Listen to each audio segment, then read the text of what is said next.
Welcome, welcome. So excited. So welcome to this evening's presentation of customizing the Chrome browser. My name is Dianna Walker and my co-host is Ron Stork. I do apologize, but my computer is a little bit older, so it doesn't have a camera, so there's no picture of me. But Ron is going to do a lot of the information anyway, so we should be great and good to go. We are both members of the Village of Bolingbrook Information Technology Commission. We are very excited to be here tonight, and we do thank you for joining us. This session is a follow-up to our previously presented Chromebook for Valley View Parents webinar.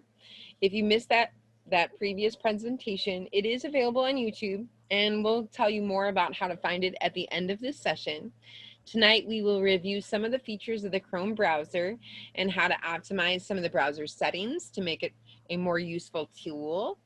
You can submit questions via the questions function, the Q&A, at any time during the presentation.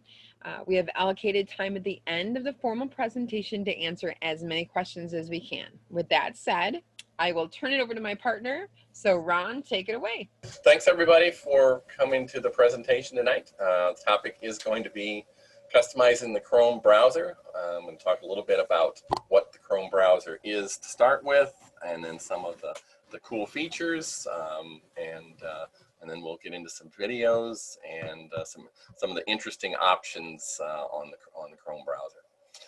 As Dianna said, we're both on the Village IT Commission,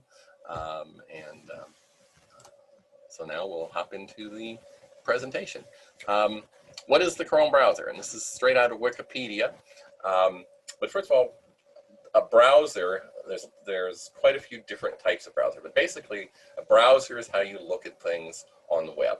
And there's Chrome from Google, there's Safari for things like your iPad and some of the Apple products.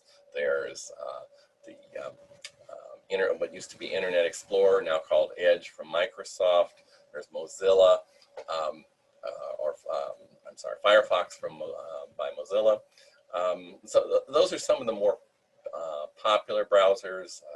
Those that have been in the business for quite a while, you may remember things like Netscape, which has kind of gone by the wayside, but there's a lot of its background in some of the current things that are out there. It was the pioneer. But the one we're going to focus on tonight is Chrome from Google. Google is a major force in the industry, and what it does drives a lot of what's going on in the industry.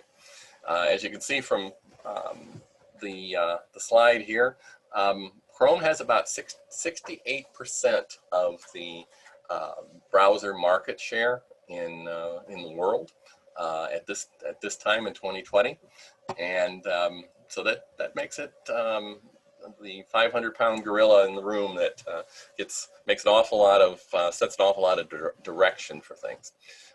Some of the cool things about it and important things about it are that it is cross-platform, so you can have Chrome on your PC. I'm running it on the PC today because it just goes well to do a presentation off your PC, but it will run on your tablet. It certainly runs on things like Androids, it's been ported to Linux. It obviously runs on iOS, Macs. That cross-platform capability is something that drives success on a lot of these type of products. And obviously, it's involved in the Chrome operating system from Google itself. Source code for it is from Google. And it's, again, free open source, which many people like to have because it lets you see what's in it, and it prevents a lot of times prevents individual companies from entirely driving the direction. Though certainly Google is one of the major developers. It's been this particular the Chrome browser has been around since 2008, and you'll see a little list down here of what's the current release, 85.04183. And there's lots of other interesting things down here that I'll leave you to read, but that's kind of just a quick summary of what is the Chrome browser. All right, now since we're going to talk about configuring the Chrome browser, one of the first things that's really important is how do you get in to actually configure it? And what you're seeing here is the main configuration page for Chrome. I'm going to do an interactive demo of that in a couple of minutes, but the key thing is that I'm showing here is there's a pop-up box on the right-hand side that I've captured. That is the thing that gets you into the settings page. There's other ways to get in, but that's one of the easiest ones to get into. And you'll get a screen that looks something like this with the options down the left-hand side about what settings you can change. And we're going to look at some of these in some detail in the interactive session. Okay, I've listed some of the ones that I consider to be important settings. We could easily spend this entire hour just going on settings, but I think attendance would drop off rapidly if that's all we did. So this is a list of what I think are some of the ones that you want to look at when you get into it. You and Google is kind of the master top level page that gets you to all the settings, and you can go down that screen. That is the slide that we just went through. Privacy and security on any of the browsers are really important things to do. I spent 20 years in information security in that industry, and it's something that is really important to know how you're going to manage your data, when you're going to clear your data, setting it up, controlling what websites can do to your computer. So we'll cover some of that in the next slides. New feature that we're going to talk about in the video, from the YouTube video, is a thing called Safety Check, which gives you a quick checkup to see is your browser up to date, how your passwords are, and give you some information about the extensions. And then two that I think are always important is, what's your default browser? You can set any of these browsers to be the default on your system, and that's important because when you click on things that are outside other applications, and it wants to bring up the browser, it will bring up the default browser. And if you haven't set that, it will bring up it on a Windows PC. It's going to bring up the Microsoft default browser, which would be Edge, unless you change it. Same with search engines. Guess which one is a search engine that is the default usually on Chrome? Yes, it is Google's search engine. If you have something else that you'd like to use, and there's many different search engines out there, then you can also select that. So now we're going to go to an interactive screen. I'm actually bringing up the Chrome browser, and what you see here is that first screen, very similar to what was on that initial slide. I've gone into it with these three dots. I go into settings, and you see that's where we're at. Alrighty, so I'm set up for a library demo, and one of the first ones that we had in there was Safety Check. That's again a relatively new feature. We're going to click on that, and what it does is it's going to check, is my version of Chrome up to date, and if it isn't, it's going to be downloading it. If I happen to use the browser to save passwords, and Chrome is a pretty secure browser, so a lot of people will do that. It will make some checks on the quality of those passwords, and if you turn on some of the other options for it, it will compare those against passwords that have been compromised in some of these data breaches that are out there, and give you warnings if your password has been compromised. Again, quick security tip: don't use the same password on all your websites. That just increases the likelihood that you're going to have security issues and risk your data.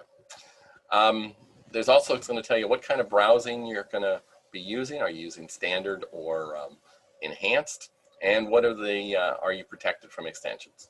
I'm going to go over to the advanced, actually, I'm sorry, we'll come back to that one as we go through there. Let's, some of that's going to be covered in the video. Next one I wanted to just do is privacy and security group. You can choose an awful lot of things that what you want to do with your browsing data, and Chrome gives you a lot of options on how to manage that. You can selectively delete individual cookies, you can easily clear your caches, you can automate a lot of that stuff, and it's, again, it lets you do that to increase your security. You know, if you're going to be on somebody else's computer, you don't want to leave all your browsing data there. You know, you may have cookies, you may have browsing history that you don't want somebody else in. You know, they may be cookies that make it easier to log into your bank. So that's something you want to leave on a public access system, no matter whose it is. You can also choose what to do with cookies, and I brought up this this individual screen. Chrome gives you a lot of ability to how do you want to manage your cookies, with the understanding always that if you turn cookies off, you may have things that no longer work quite the same way. They may not, you know, if you turn off cookies related to your location, you may suddenly not be getting targeted,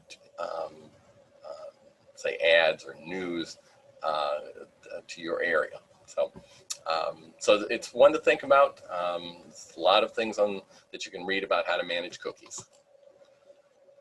Alrighty, the security, safe browsing.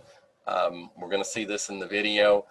Most times you should choose the standard protection. That gives you an awful lot of checks about what the system, what the website is going to do with your data. But if you're going somewhere where you're concerned about the security of that site, or it's a completely unknown site, sometimes when you're doing research on a project, you might go to sites that you are unfamiliar with to you. Turning on enhanced protection gives you a whole bunch of additional features which are really designed to help protect you. All right, and I think we'll go to the search engine one now. I can very easily go through here and select any of the major search engines. You know, it offers you 4 of the most common ones. I can add more to them if that's what I want to do, and then I can go through the default browser, and I can choose to make this the default browser if that's what I want to do. Chrome is not my default browser at the moment, because I wanted to show this. If I clicked it, it would say that it was my default browser. So that's some of the important settings. Again, it's always fun to explore some of these, and you just work your way down through here. You can set up things related to payments. You can set up autofills. There's an awful lot of things to do. We can spend a whole session just on that. Alrighty, so let's go back to our main presentation now, and we're going to turn on a little video here that's going to talk about enhanced safe browsing, safety checks, some more tab groups, extensions, and some interesting cookie settings. This is by one of the CNET authors. I think hope you'll enjoy this one. It's about 5 minutes long. Here are the best new features in the newest version of Chrome. Number 5 is all about cookie settings. You will be able to manage and delete cookies on a per site basis. Real short, cookies are used to track your web activity. They can keep you signed into certain sites or let you keep things in a virtual shopping cart. Before this new version of Chrome, you would have an all or nothing approach with deleting cookies. You could get rid of all of them for a time range or keep all of them. Getting rid of all your cookies means you'll be relogging into a bunch of sites you usually use. With this per site option, you can keep yourself signed into something like Amazon while getting rid of other trackers. Google is also updating how cookies work in incognito mode. Usually, cookies are deleted when you sign out of an incognito session. With the newest Chrome, you'll have the option to block third-party cookies while in that session. So you're not getting tracked within whatever you were doing in incognito mode. And number 4 is a new home for extensions. In the new version of Chrome, you'll see a little puzzle piece next to the URL bar. Now that puzzle piece is not a home for your virtual jigsaw collection. It's an easy way to get to your extensions. Now, why is this awesome? Here's why. Take a look at the old way to get to extensions. Head to Preferences, then go under Advanced and click Extensions. Is that really simple? Not really. You could have also chosen the Extensions option in the menu bar. A third option lets you find extensions under the More Tools section. And yes, you could have bypassed all of those by typing Chrome://extensions in the URL bar, like we all do. It was not impossible to find the extensions menu in the past, but this little icon in the toolbar is in a really prominent spot in the new Chrome. That will make it much simpler to take care of whatever extensions you have. While we're here, check out your installed extensions. Get rid of any you aren't using. Sometimes they muck up performance. Just a tip from your friendly neighborhood IS man. Number 3, we're looking at tab groups. If you use Chrome for any level of research, like comparison shopping, tab groups is going to turn into your best friend. Frequently, my tabs look like this.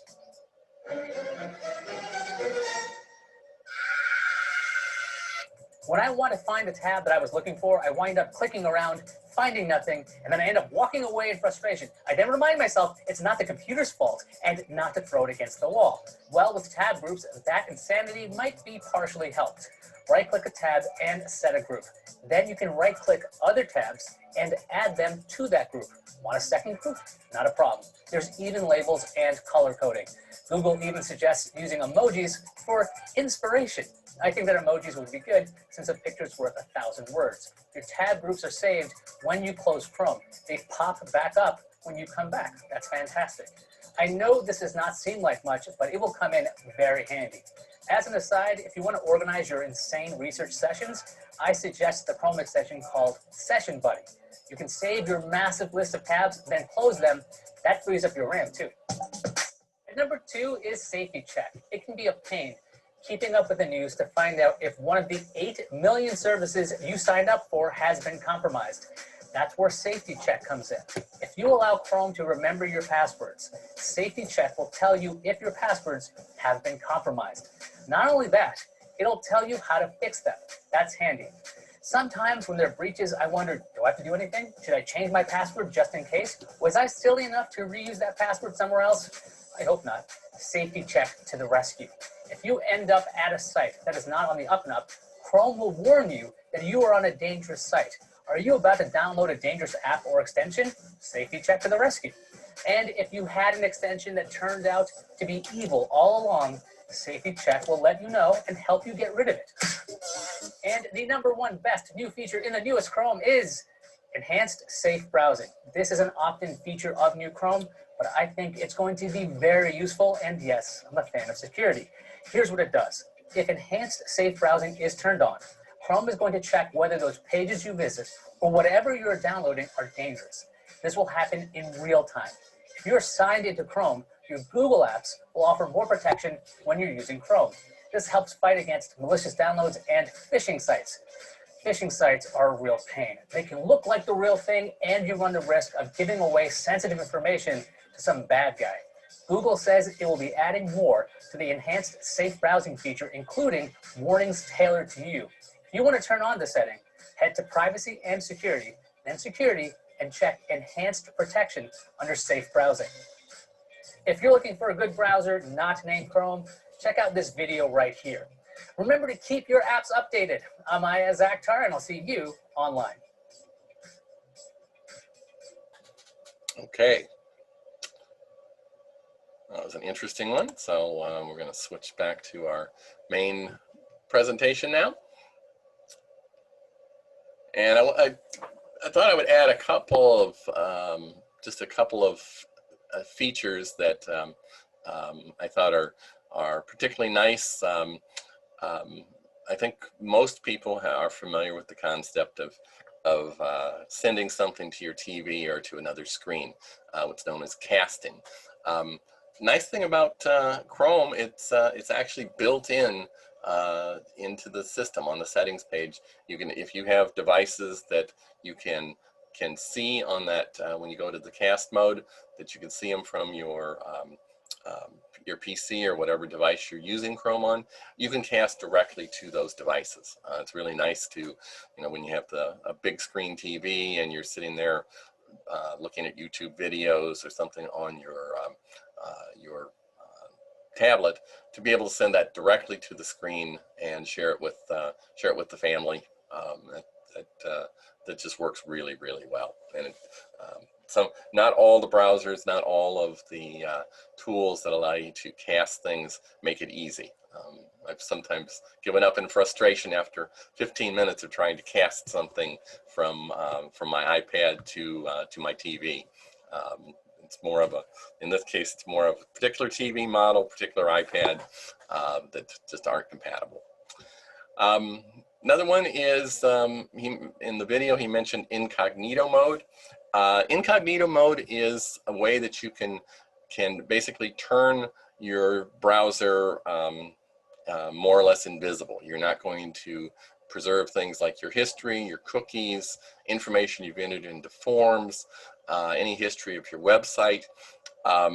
So it's especially useful if for some reason you need to use somebody else's PC. Maybe you're traveling, you're at a hotel, you're concerned about using, you know, their PC.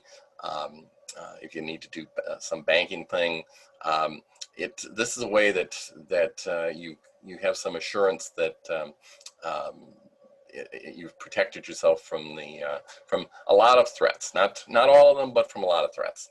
And when you exit it, all of the information that you had entered there is gone from your browser, and then you close out your browser, and nobody really knows you were on it. So it's a nice feature. All right, let's go to now. In one of the other videos, you heard about an extension. Chrome is nice in that it has what are known as extensions, and this is, you know, just a definition of them right out of the Google Chrome developers toolkit.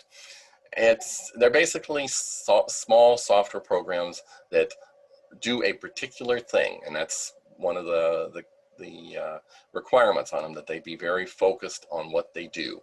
They support lots of languages, lots of scripting languages, and you could just then make them and install them into your system. There are, in the Google Chrome store, which is where we're going to go in a moment, there are something like 180,000 extensions that you can download.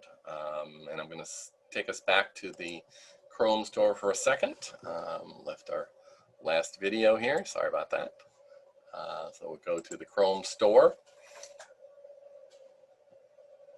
And this, again, if you have any devices that go to stores, be it devices from Microsoft going to the Windows Store, be it Android devices going to the Google Store, iOS devices going to the Apple Store, you're familiar with the concept of stores. They're places where you can get things that will run on your platform. Down the side here, in this list, there's a set of categories that was up on the screen. Some common categories that are out there. You can get things related to photos or search engines or shopping, blogging. There's just a lot of different ones. And in one of our later slides, you're going to see some of the top ones for 2020 in a number of these categories. But it's easy to find. You just type in chrome.google.com, or if you can't remember that, just search in your search engine for the Chrome web store, and that will take you there. All right, next slide. And again, I had the on your screen here, that was just a pop-up that showed what some of the common top-level categories are. All right, we're going to have now a short video from somebody that does a lot of educational videos. He's going to talk about classrooms, because this was a little focused on some of the universities' use of this this program. It shouldn't be anything that should be confused with the presentation that we did a couple of weeks ago on the Valley View system. This is just a separate use in different classroom settings. So we're going to cover what are Chrome extensions in some detail, how to manage them, how to add them, and some interesting ones from their standpoint of ones to try. So I'll bring that one up. And welcome to Chrome Extensions Explained. In this video, we'll do a quick overview of what Chrome extensions actually are, how you can add extensions, how you can manage those extensions once you add them to Chrome, and then also a suggestion for a few different extensions that you should try out. First, a Chrome extension is a program that's installed into your Chrome browser. And what it does is it adds different features and functionality to your browser, extending or enhancing its capabilities. Now, one thing that's nice about these Chrome extensions is that anytime you sign into the Chrome browser on any device, that program is going to automatically be there for you. So adding extensions is relatively simple. You just have to access the Chrome Web Store, browse for a particular extension that you would like to add, and then you add it to your Chrome browser. So once you get into the Chrome Web Store, you'll have a list of all of the different apps and extensions that you can install. And once you pick one, you'll see a screen pop up that gives you a quick overview of it, some reviews, support, related products. And then at the top right, there'll be an Add to Chrome button. So once you want to add that to your browser, you just click the blue Add to Chrome and it will install.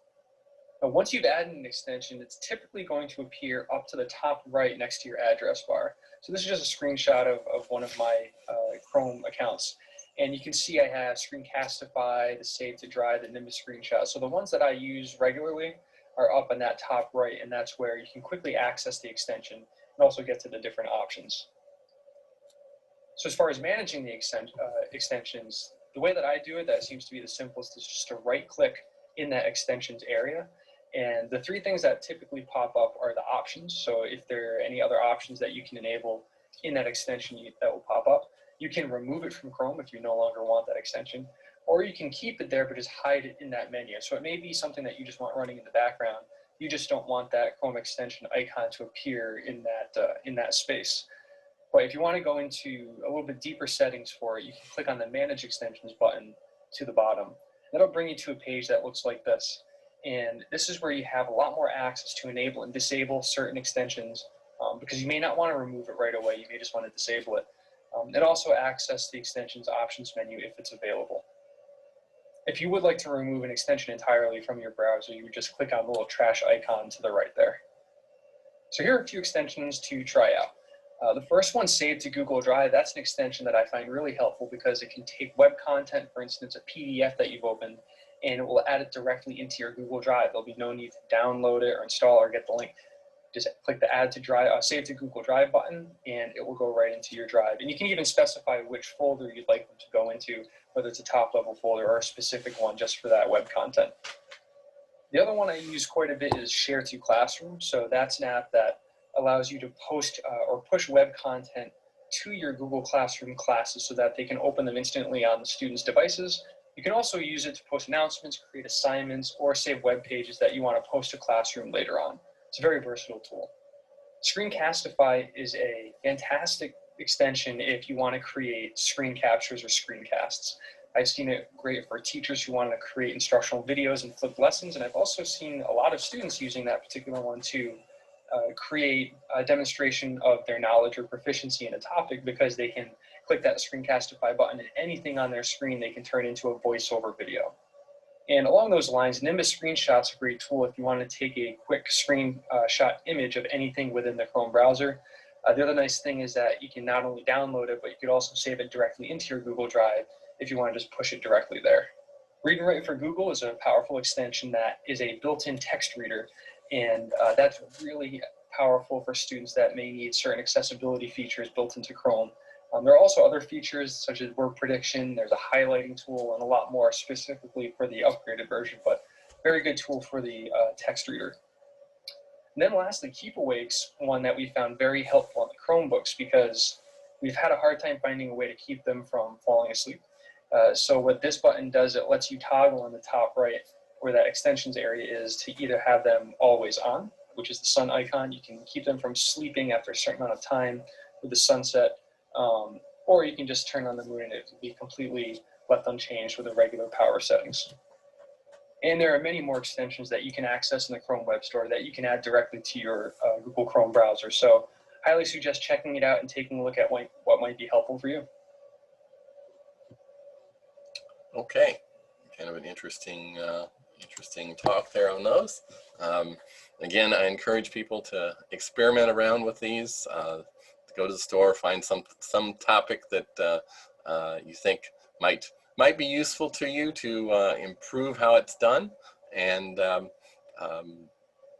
know, just see what's out there. I went through, did some research on Chrome browser extensions. What were the top ones, the top 10, top 20, top 40 of Chrome browser extensions for 2020 and 2019? And there was some overlap between the two, but there are ones that continue to come out. Took some of the major settings, the major categories that were there in the Google Store, in the Chrome Store, and just pulled out a few ones that I thought were particularly useful. Some of these I use, some of them I've used and then turned off because they weren't really something that's useful to me. And there's a few that I haven't used, like some of the social media ones. But I'm going to go through and just talk a little bit about each one of these, what they do, why they're important. And then we're going to have a video by the same speaker that did the last video on the Screencastify one, which I really found to be a very interesting one, particularly if you're going to do these short instructional things where you want to have a topic, have the ability to embed your webcam video in it while you're talking, and then go back and edit it. You know, there's individual tools for editing, but this one seemed to be a nice one that kind of bundled all three of them together. While we're on the topic of editing and annotation capturing, Awesome Screenshot is a particularly nice one for doing that. It does screen capture. It gives you some editing and annotation capabilities.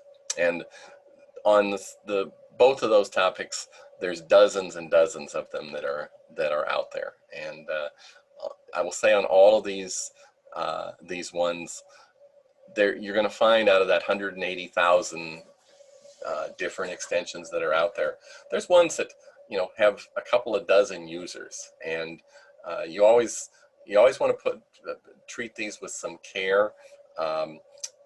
These are something that you're taking from a third party that you don't know anything about, and you're putting them into your browser, and they certainly can have things that are coded in them that are designed to compromise some of the information that might be in your system.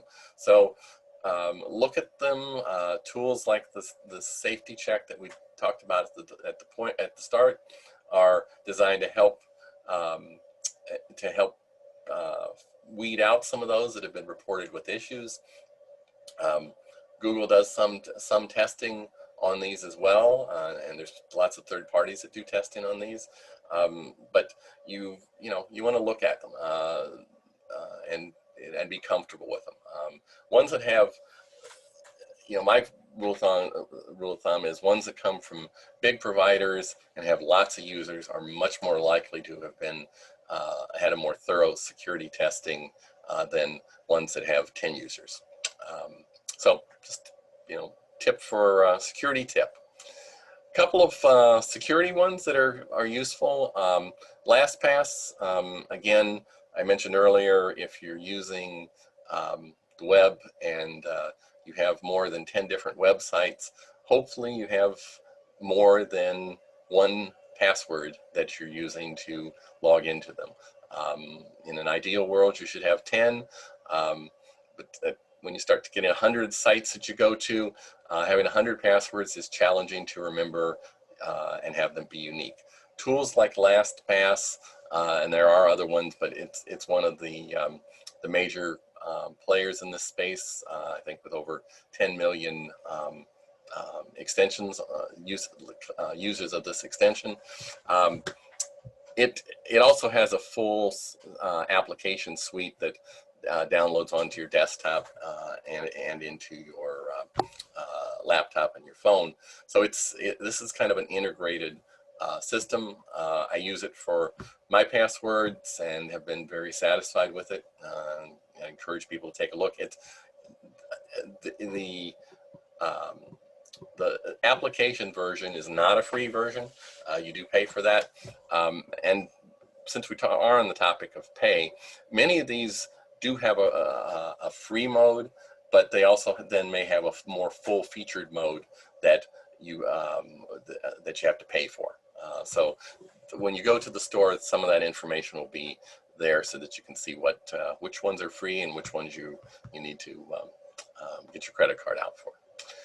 Click and clean, again, this is just an enhanced way to make managing your browser history and cookies a little even easier.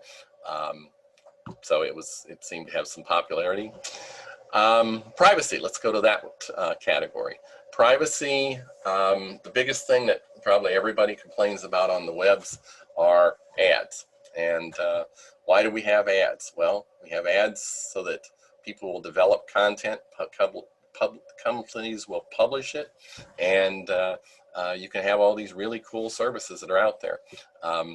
The trade-off is they're using some information about what you do to either present you with additional ads, hoping you're going to buy things, or take you to places that give you that opportunity. The alternative of that is everything becomes subscription, and whether you need it or not. So there's a balance between privacy and using ads. Tools like ad blockers are really good to have around. I put 3 of them here. There's the classic ad blocker, AdBlock Plus, that's been around for quite a while. Ghostery seems to be an up-and-coming ad blocker. Every one of my the videos that you saw here when we were putting this talk together had ads that popped up in the middle of them at the start. Those all went away when I turned on Ghostery. It's something definitely that I encourage people to look at.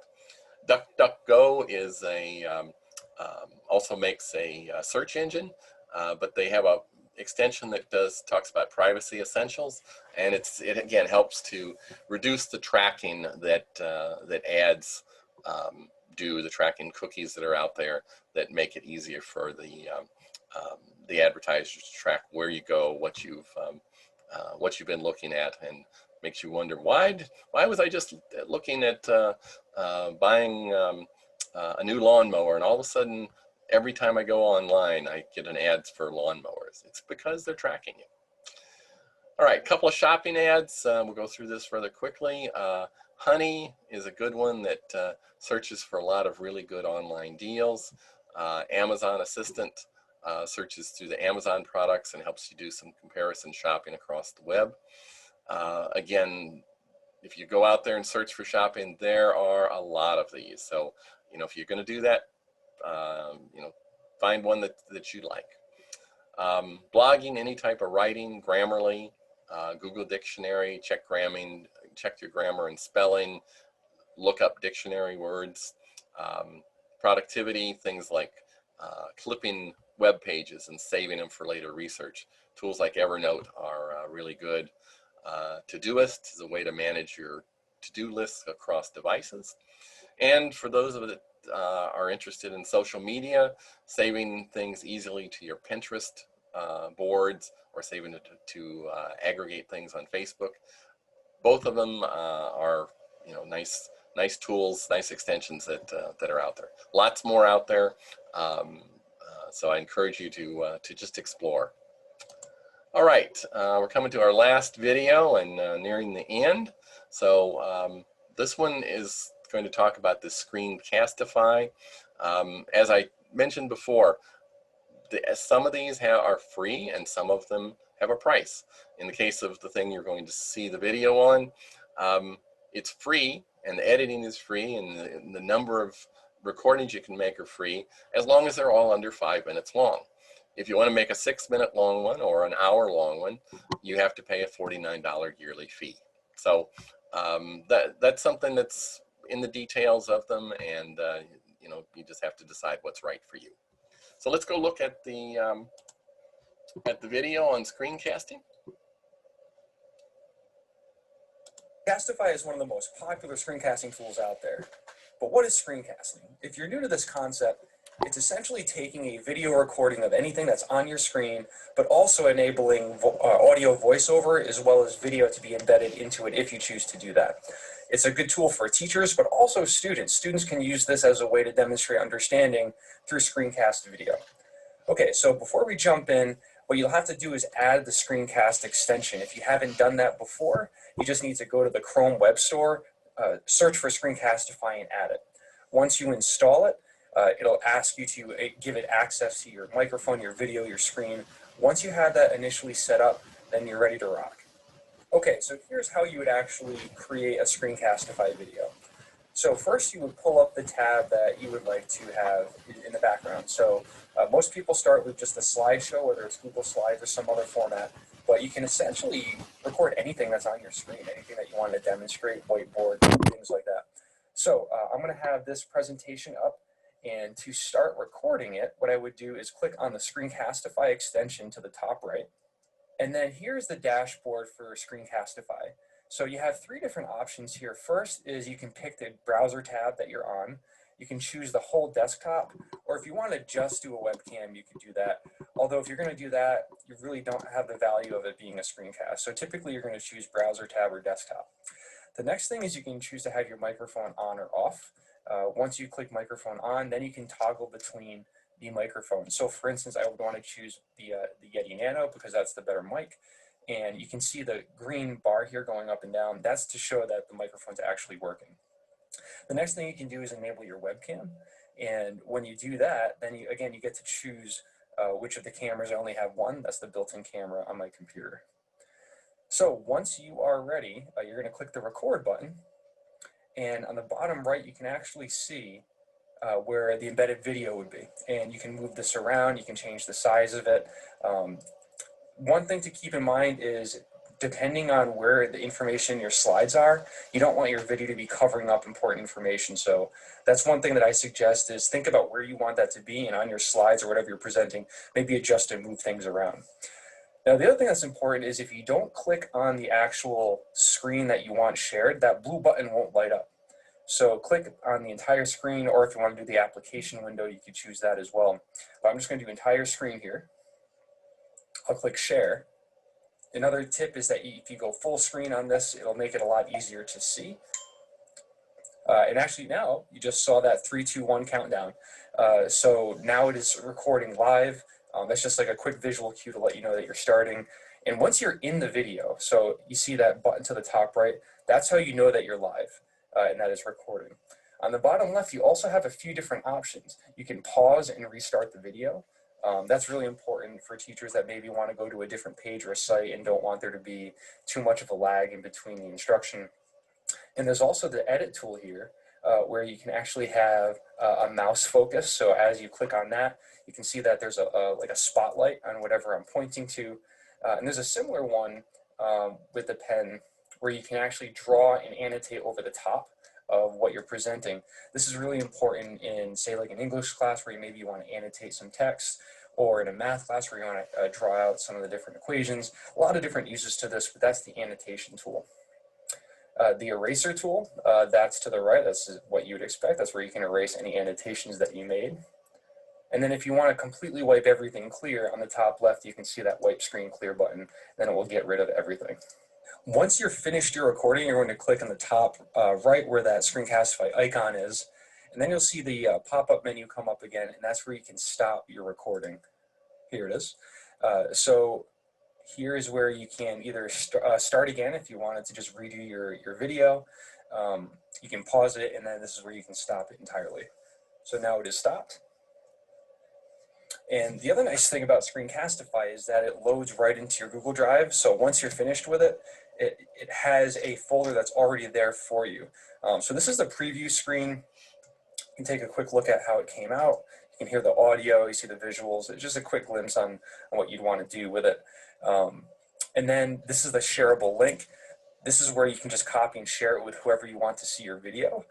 You can send it straight to Classroom, or you can publish it to YouTube. So those are all easy ways that you can share this out. Now, another option is if you want to just take this video file and maybe spruce it up a bit, put it in a video editor, or just to save it into your files on your computer, you could click download.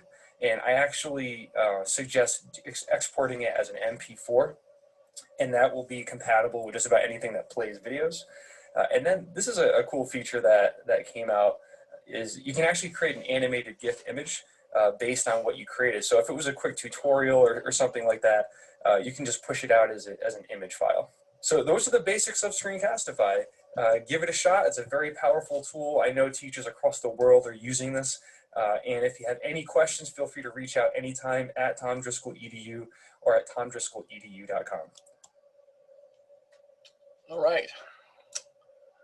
Well, that was, like I say, I think a very powerful tool. And again, if people, if you know, the intent of this presentation tonight, a lot of it was to expose you to this. Again, it's all up to you about what you'd like to share. So that was our last official slide, and I always like to end with a cat slide. So thanks for watching. Cat slide is the end of our talk. And we'll now see if there's any questions. So before we start the Q&A portion of the session, I did want to circle back to my opening statement that we would provide you the link to access the YouTube video of our previous Chromebook for Value Parents webinar. Also, a recording of this session will be available in about a week. So go to the Village of Bolingbrook Information Technology website and select the Events tab at the top of the page. The actual website is www.vobitc.org/events. If nobody has any questions, then I just wanted to thank you all for coming tonight and listening to us talk about everything. And just, you know, we do have some future events coming up in partnership with the library. The next one is going to be Women in IT. It'll be Thursday, October 8th at 7 o'clock. Obviously also a Zoom webinar. Here's some information on the screen. You can see it. And then the next one after that is towards the end of October on the 22nd, and it's for entry-level opportunities in IT, Thursday, October 22nd at 7 o'clock. So please come out and join us, and we would love to see you virtually again.